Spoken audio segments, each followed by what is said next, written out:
Many air operators have come forward with extensive evidence, including correspondence, call records, and testimony describing an organized intimidation and extortion targeting air carriers worldwide.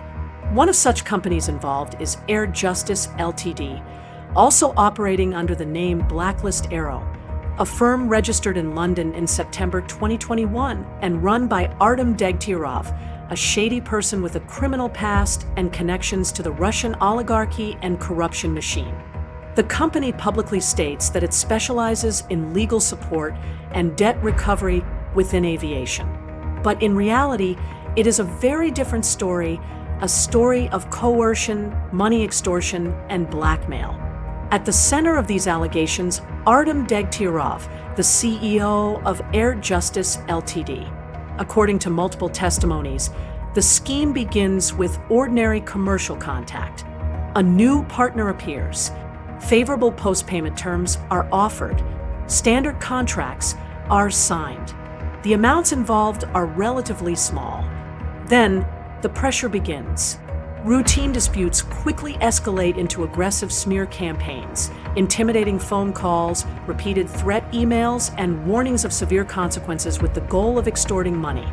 Companies report being threatened with reputational damage through online publications, social media smear campaigns, and direct messages sent to their clients and partners.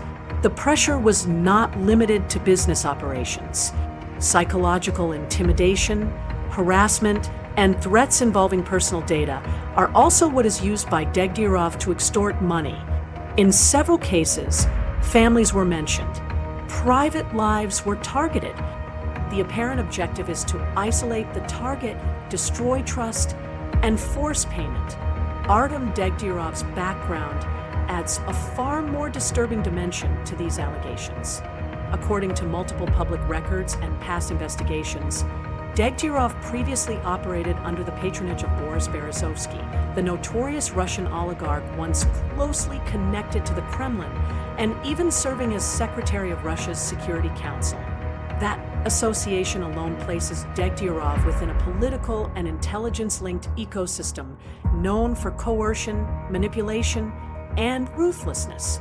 These connections make the pattern we're seeing today far more alarming and far less accidental.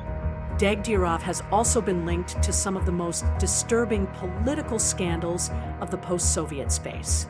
He has been implicated in the infamous Artek youth camp cases, which shocked the public due to their brutality and abuse of power and the nature of the cases.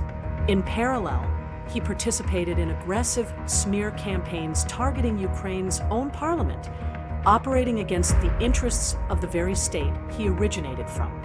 This is not the resume of a conventional businessman. It is the profile of someone shaped inside environments where intimidation is normalized, truth is expendable, and pressure is a tool, not a last resort. When viewed through this lens, the allegations surrounding Air Justice Ltd. And Blacklist Aero stop looking like isolated incidents or hard negotiation tactics. They begin to look like a continuation of a method refined in political warfare, reputation destruction, and fear-based control, now transplanted into commercial disputes across borders. And that is precisely what makes these claims so serious. Alongside Artem Degtiarov, other individuals pop up in the scheme, including Alex Melnichenko and Lee Morgan, described by sources as associates involved in these operations. This story is not just about one company. It is a warning to every business operating internationally, because intimidation is not debt recovery, and coercion is not law. Silence protects abuse.